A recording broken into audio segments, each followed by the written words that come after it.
कहानी ये तो नहीं कह रही कि आंख बंद करके किसी भी खाई में कूद जाओ। हाँ, ये एक जरूरी फर्क है। पहले बीच का जोखिम एक जुआ नहीं था। नहीं, वो एक कैलकुलेटेड रिस्क था। अच्छा। इसे एक उद्यमी और एक जुआरी के फर्क से समझ सकते हैं। जुआरी सिर्फ भाग्य के भरोसे दांव लगाता है, लेकिन एक उद्यमी बाजार का अध्ययन करता है, अपनी तैयारी करता है और फिर एक सोचा समझा जोखिम लेता है। सही। पहले बीज को पता था कि पेड़ बनने के लिए जड़ों को जमीन में जाना ही पड़ता है। ये प्रकृति का नियम था, कोई अंधा दांव नहीं। उसका डर तर्कसंगत विकास के रास्ते में आ रहा था। दूसरे बीज का डर तर्कहीन था। वो क्या होगा अगर कि अनंत संभावनाओं में खोया हुआ था, जिसने उसे लकवाग्रस्त कर दिया। तो मतलब सीख ये नहीं है कि डरना नहीं चाहिए। नहीं, सीख ये है कि डर को ड्राइवर सीट पर नहीं बैठने देना चाहिए। बिल्कुल।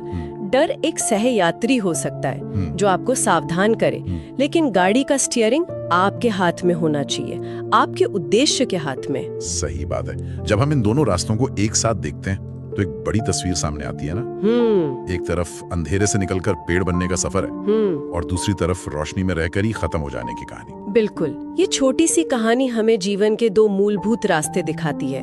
एक एंटी फ्रिजिलिटी का रास्ता है, जहाँ चुनौती आपको मजबूत बनाती है, और दूसरा लॉस एवर्जन का रास्ता है, जहाँ बचाने की कोशिश में ही आप सब कुछ गंवा देते हैं। ये चुनाव हर दिन, हर पल हमारे सामने किसी न किसी रूप में आता है। तो इस पूरी बातचीत को समेटते हुए हमने देखा कि ये कहानी सिर्फ हिम्मत और डर की नहीं है। नहीं, ये एंटी फ्रेजाइल बनने, लॉस अवर्शन के जाल को पहचानने और ये समझने की है कि असली सुरक्षा विकास में है, ठहराव में नहीं। और जाते जाते एक आखिरी ख्याल। बताइए। इस कहानी में एक तीसरा किरदार भी है जो पूरी कहानी में चुप रहता है, लेकिन जिसके बिना कहानी शुरू ही नहीं हो सकती। वो किसान। हाँ, किसान। उसने खेत जोता, जमीन को नरम बनाया और दोनों बीजों को एक बराबर मौका दिया।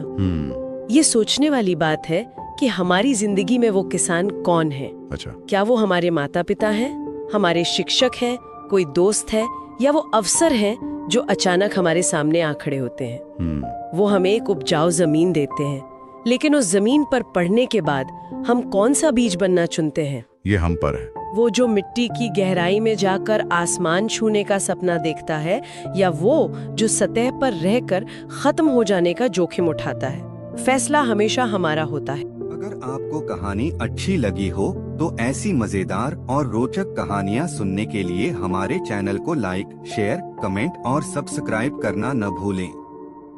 हम आपके लिए अगली कहानी लेकर आएंगे 3 शरारती बच्चों और एक बूढ़ी दादी माँ की। कैसे वे बच्चे शुरू में दादी माँ को बहुत परेशान करते हैं और बाद में वही बच्चे उनका सबसे बड़ा सहारा बन जाते हैं।